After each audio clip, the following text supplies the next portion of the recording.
오늘 배울 내용은 이제 직선과 원의 방정식입니다. 근데 우리가 이미 고등학교 1학년 때 배웠던 내용이 있어. 이미 직선의 방정식하고 원의 방정식을 배웠어. 그러니까 우리가 선생님은 여기가 좀 어려울 수도 있거든. 근데 이거를 선생님이 최대한 너네가 고등학교 1학년 때 배운 내용을 가지고 뭐 전국에선 모르겠지만 그래도 안산에선 제일 쉽게 선생님이 설명해 보도록 해볼게. 노력은 해볼게. 그래서 일단 이런 얘기를 하자라는 거지. 어떤 직선 L이 있어. 직선 L이 있고 한 점이 있어. 직선 L 위에 어떤 A라는 점이 있고 O라는 원점을 두면 자, 요 벡터를 우리가 A라는 벡터라고 하고 자, 여기 아무 점, 이민의 점이야. 아무나 점을 잡는 거지. P라는 점을 그럼 이렇게 P 벡터 이렇게 있으면 선생님은 이 L과 평행한 벡터를 하나 그려볼게. 이걸 선생님은 U라는 벡터라고 해보겠어. 그러면 여기서 알 수 있는 건 일단 AP랑 평행하다라는 이 전제 조건에서 U라는 벡터랑 여기서 얘기할 수 있는 건 뭐야? 그러니까 평행하다라는 거 어떻게 나타냈어? AP라는 벡터는 U의 실수배 이렇게 나타낼 수가 있는 거였지. 자, 그래서 우리가 나타낼 수 있는 건 뭐냐면 AP라는 벡터는 어떻게 나타낼 수 있는 거야? 여기서 얘들아 A에서 P로 가는 거잖아. 그래서 P 빼기 A P 벡터 빼기 A 벡터가 되고 이 값이 아까 전에 뭐라고? TU라고 했으니까 TU 벡터. 그래서 쓸 수 있는 거는 여기서 A를 이항을 하게 되면 P 벡터는 어떻게 된다? A 벡터 더하기 T 곱하기 U 벡터 라는 표현을 쓸 수가 있다라는 거지. 근데 여기서 보면 너네가 우리가 알던 직선하고 많이 다르다라고 느껴질 거야. 많이 달라. 그러니까 요거는 이 표현이 생소할 수도 있고 좀 낯설기도 한데 이 표현의 가장 장점 뭐냐면 그러니까 우리가 흔히 아는 뭐 2차원, 3차원 뿐만이 아니라 n차원에서도 이렇게만 나타내면 직선의 방정식이구나라고 이해할 수가 있는 거야. 야, 되게 n차원, 그러니까 3차원, 4차원, 5차원, 6차원, 7차원이 돼도 이렇게만 나타내면 이건 직선의 방정식이다라고 이해할 수 있는 거지. 역으로 이렇게 표현이 되면 P라는 벡터가 점 P라는 벡터의 위치, 그러니까 임의의 점 그 X가 직선 L 위에 있다라는 사실을 알 수가 있다라는 거지. L 위에 있다. 이게 왔다리 갔다리 이렇게 한다는 거지. 필요 충분 조건으로. 종이 쳤네. 자, 그래서 우리가 이렇게 1번 식으로 나타내면 이걸 뭐라고 하냐면 직선 L의 방정식이라고 부르고요. 이 U라는 걸 뭐라고 표현하냐면 직선 L의 방향 벡터라는 표현을 씁니다. 잠시만요. 방향 벡터라는 거죠. 방향 벡터. 근데 우리가 방향 벡터라고 하면 뭔가 와닿지가 않아. 그치? 방향 벡터라고 하면은 뭔가 와닿지가 않는데 이거에 대해서 설명을 좀 이따가 할게. 일단 우리가 위치 벡터를 배웠으니까 이걸 요거를 좌표 평면상에다가 놔보자. 좌표 평면상에다가 놔보면 이렇게 놔보는 거지. 그래서 A라는 점을 x1, y1이라고 하고 P라는 좌표를 x, y. 그럼 U의 벡터를 뭐라고 할 거야? U라는 벡터를 U1, U2라고 할게. 자, 그랬을 때 선생님 뭐를 사용할 거냐면 일단 P-A가 T 곱하기 U 벡터 요걸 선생님이 사용해 볼 거라는 거지. 일단 P 벡터가 얼마냐면 P가 x, y야. 그래서 요거를 그대로 선생님이 써주면 x, y는 뭐랑 같냐면 A란 점이 아까 얼마였냐면 x1, y1 플러스 t 곱하기 방향 벡터 u 벡터가 u1, u2 이렇게 나타낼 수가 있었다라는 거지. 자, 그래서 x, y는 뭐랑 같냐면 x1 플러스 t 곱하기 u1, y1 플러스 t 곱하기 u2가 되는데 그래서 이거를 정리를 하면 x는 뭐랑 같다? x1 플러스 t 곱하기 u1 y는 y1 플러스 t 곱하기 u2 이렇게 돼 있단 말이야. 그러면 넘기면 t에 대해서 나타내면 이 값은 t는 u1 x 빼기 x1 이렇게 u1분의 x1 빼기 x1 그 다음에 여기서 t는 t에 대해서 정리를 하면 u2분의 y 마이너스 y1이 된다라는 거지. 결국에는 이 식을 정리하게 되면 어떻게 되냐면 자 봐봐 요거를 같은 거잖아 이 값이. 그래서 선생님이 같다라고 얘기를 하면 이런 식을 나타낼 수가 있다라는 거지. u1분의 x 빼기 x1은 u2분의 y1 마이너스 y1 이렇게 된다라는 거지. 자 근데 선생님이 얘기를 했어. 위치 벡터를 왜 배운다 했지? 위치 벡터를 왜 배우냐면 기존에 되던 성립이 기존에 배우던 성질 기존에서 되었던 성질 그러니까 성립하던 성질이 유지가 된단 말이야. 그래서 내분점 외분점도 똑같이 어떻게 됐어? 됐잖아. 그러니까 우리가 이제 요걸 가지고 얘기를 해보고 싶은 건 뭐냐면 직선의 방정식 어떻게 됐니 얘들아? 직선의 방정식을 우리가 구하려면은 뭐랑 뭐가 주어지면 됐어? 기울기 m이랑 한 점 a, b가 주어지면 우리가 직선의 방정식 어떻게 해서 y는 m 곱하기 x 마이너스 a 플러스 b라고 나타냈잖아. 자, 이 기울기에 우리는 초점을 맞추자라는 거야. 기울기가 뭐냐면 얘들아 기울어진 정도잖아. 그게 뭐냐면 바로 방향 벡터야. 방향 벡터라는 의미지. 방향 벡터가 뭐가 된다? 바로 기울기야. 자, 왜 그런지 보여줄까? 아까 직선의 방식 봐봐. y-y1은 뭐라고 되냐면 이거를 u2, u1, x-x1이었고 이 u1이 의미하는 게 뭐였냐면 위치 벡터가 있으면 여기 u 벡터에서 이 점의 좌표가 u1, u2였잖아. 봐봐. 요게 x좌표야. 우리가 기울기를 얘들아 어떻게 표현했어? x의 증가량분의 y 증가량이잖아. 여기서 기울기는 얼마야? u1분의 u2라고. 그치? 그럼 여기서 요 u2를 양변에 곱해주면 y-y1은 u1분의 u2 x-x1이 되는 거야. 즉 우리가 알고 있었던 방향 벡터 u라는 벡터의 성분이 u1, u2라면 요걸 통해서 알 수 있는 사실은 뭐야? 기울기는 u1분의 u2라는 사실을 알 수가 있다라는 거지.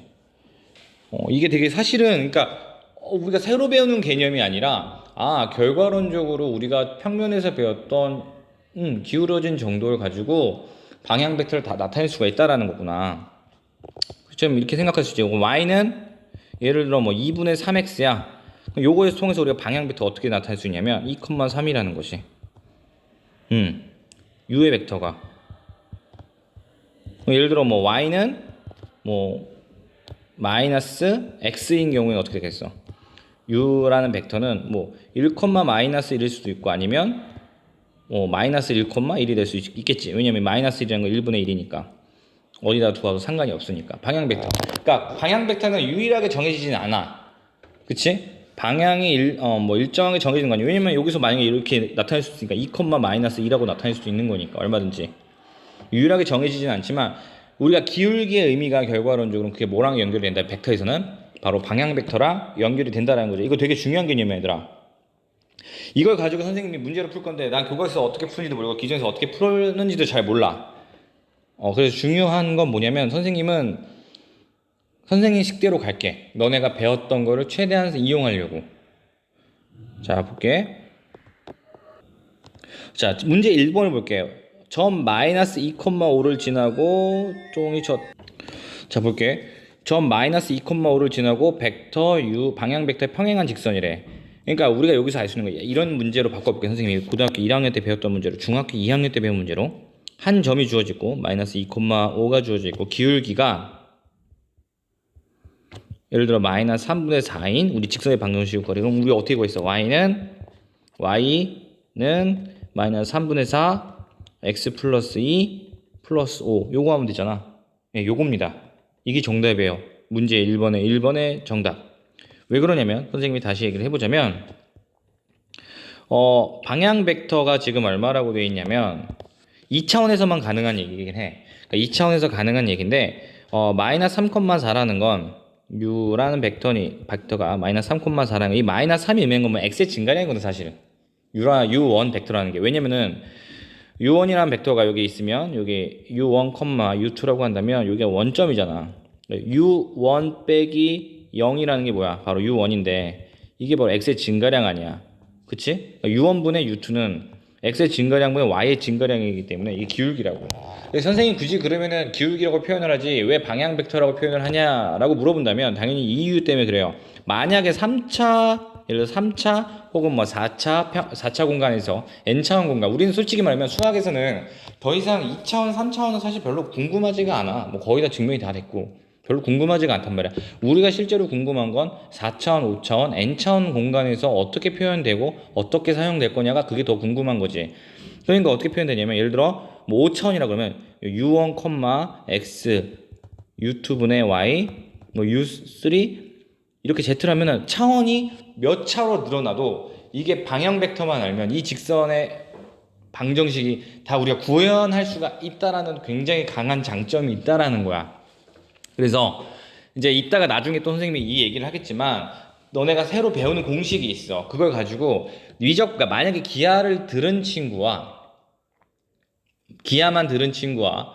기하를 듣고 미적분을 들은 친구와 미적분만 들은 친구는 확실히 차이가 생긴다라는 거지. 왜냐면 이따가 그 공식을 선생님이 알려주도록 할게. 어떤 차이가 생기는지. 자, 그 다음에 문제 1번에 2번 볼게. 방향 벡터가 얼마야? 2,0이야. 자, 2,0이면 얘들아 일단 이렇게 얘기를 해볼게. 자, 2,0이면 어떻게 되는 거야? 하나, 둘. 이렇게 가는 벡터잖아. 그럼 뭐야? 3, 마이너스 2를 지나고 하나, 둘. 요 이렇게 가는 건 이거잖아. 뭐야 이거? y는 마이너스 2야. 끝이야. y는 마이너스 2. 그 y 이거 우리 뭐야?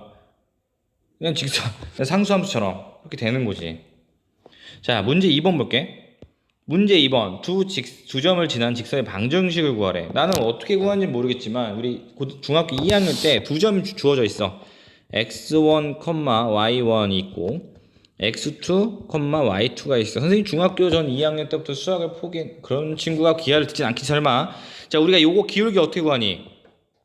x2 빼기 x1분의 y2 빼기 y1 이게 기울기 구한 거잖아. 그럼 기울기랑 뭐 둘 중에 아무거나 한 점 정해가지고 직선의 방정식을 구하면 됐잖아. 그래. 그럼 일단 우리 요걸 통해서 두 점을 가지고 우리 방향 벡터를 한번 구해보자라는 거야. 방향 벡터 u는 얼마가 되겠니? 2 빼기 1분의 마이너스 5 빼기 마이너스 1. 그래서 얼마가 되는 거야 이거? 방향 벡터 아니라 기울기지. 얼마가 되냐면 1분의 마이너스 4. 그러니까 방향 벡터는 어떻게 나타낼 수 있다? 1, 마이너스 4. 뭐 또는 마이너스 1,4 이렇게 나타낼 수가 있겠죠. 뭐 그게 중요한 게 아니니까. 기울기 구했어. y는 얼마라고? m은 얼마라고? 마이너스 4. 그러니까 y는 마이너스 4. 요 점을 가지고 구해볼게. 그러면 x 마이너스 1, 마이너스 1. 컴마래다.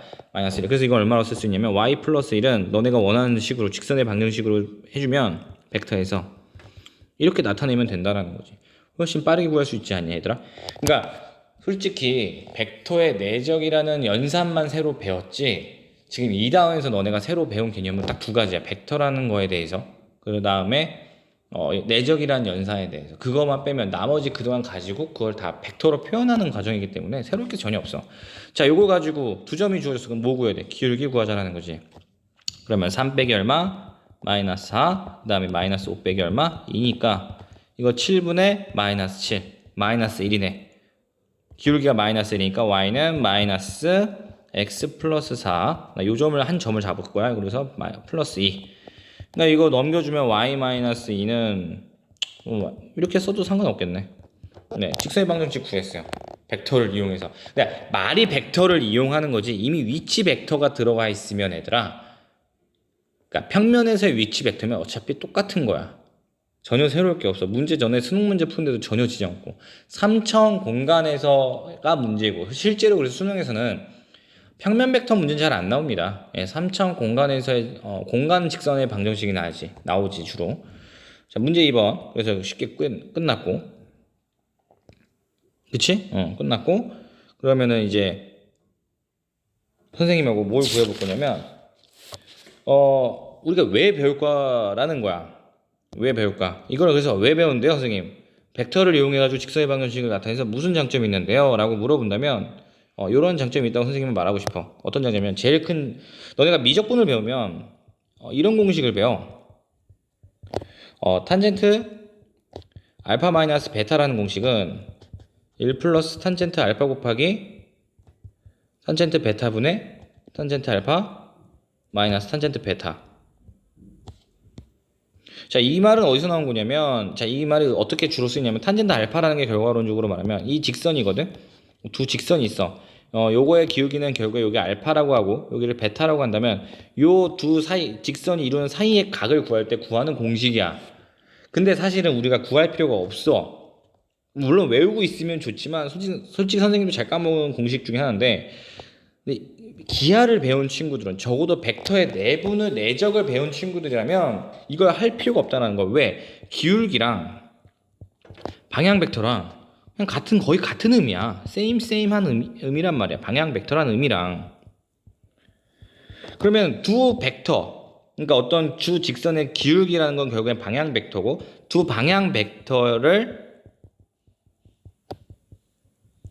뭘 하냐? 내적을 하게 되면 두 벡터가 이루는 각의 크기를 우리가 구할 수가 있잖아. 이루는 각의 크기를. 자, 그러면은 다시 반대로 돌아가자고. 이걸 다시 두 벡터가 이루는 각의 크기를 구할 수 있다는 건 뭐야? 두 직선이 이루는 각의 크기를 구할 수가 있다는 거지. 쉽게, 아주 쉽게. 그러니까 어떤 얘기를 할 수 있냐면, 예를 들어 y는 x라는 그래프와 y는 2x라는 그래프가 있어. 자, 그럼 여기 이루는 각을 이제는 우리가 되게 쉽게 구할 수 있다는 거. 어떻게? 자, 요거의 직선의 방향 그래프는 1,2고 여기서는 1,2야. 그러니까 요 두 벡터를 내적을 하게 되면 요 두 직선이 이루는 각을 쉽게 구할 수가 있다는 거지. 아주 쉽게. 굉장히 강력한 거. 너희 고등학교 1학년 때 블랙라벨이나 뭐 세네 C단계 보면은 가끔씩 이런 두 직선에 이루는 각의 크기를 구하는 문제가 주어지는데, 그러니까 선생님이 일부러 시험 문제 안 낸 이유가 딱 있어. 왜냐면 굳이 나중에 가면 뭐 미적분이나 기하를 배우게 되면 쉽게 구할 수 있는데, 굳이 이걸 지금 이렇게 어렵게 구하는 방법이 필요할까?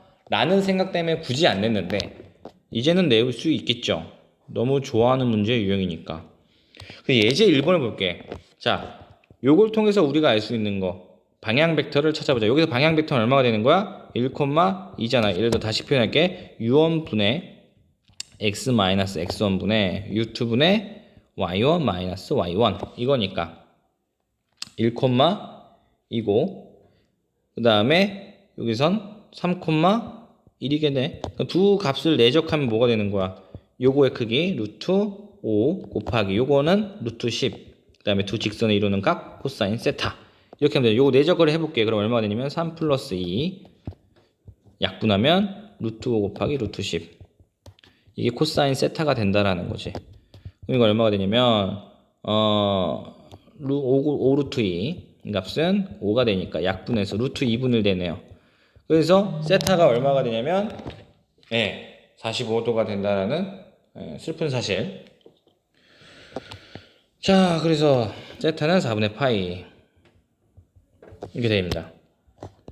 자, 문제 3번 볼게요. 자, 그러면 여기서 이루는 각을 구할 건데 이루는 예각의 크기래. 자, 왜 그런지 선생님이 설명을 하자면 이건 거야. 두 직선이 이룰 때 한쪽은 여기 이루는 각이, 그러니까 이런 문제가 생긴다는 거지. 두 직선이 이루는 각의 크기를 다룰 때 요 각도 두 직선이 이루는 각이라고 얘기할 수 있겠지만, 반대로 어떤 친구는 선생님 요 각이 두 직선이 이루는 각이라고 얘기할 수 있는 거 아닌가요? 라고 얘기할 수 있는 거잖아.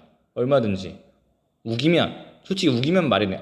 그렇거든. 그래서 항상 우리가 두 직선이 이루는 예각의 크기를 우리가 세타라고 본단 말이야. 그래서 근데 문제는 뭐냐면 이제 이 문제를 다룰 때 나타낼 거야. 그러니까 어떤 식으로 나타나는지 보자고. 그러면 여기서 방향 벡터가 얼마 되면 2,1이 되고 요거의 방향 벡터는 3,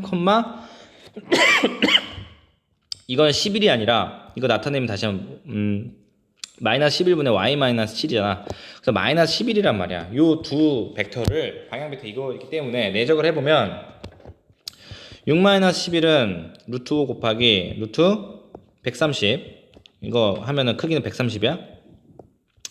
코사인 세타가 되고, 코사인 세타는 얼마가 되냐면 아우 루트 5 곱하기 루트 130이니까 이거 얼마로 되냐면 이거 5 곱하기 26이거든. 그러니까 5 곱하기 루트 26분의 마이너스 5야. 그러면 약분을 하면 코사인 세타가 얼마가 나오냐면 마이너스 루트 26분의 1이란 말이야. 근데 마이너스라는 건 코사인이 둔각이잖아. 그러니까 이게 좀 애매모호해지는 거야. 그래서 어떻게 표현을 하냐면 그냥 절대값을 붙여요. 그러면 루트 26분의 1이 돼버리고요. 이 값이 의미하는 건 뭐냐면 예각의 크기입니다. 네. 그러니까 코사인 이렇게 될 수 있는 이유는 코사인 세타가 0에서부터 파이 180도까지는 1대1 대응이 되기 때문에 네. 1대1 대응, 1대1 함수가 되기 때문에 가능한 거죠. 그래서 예각의 크기를 나타낼 때는 두 직선 이루는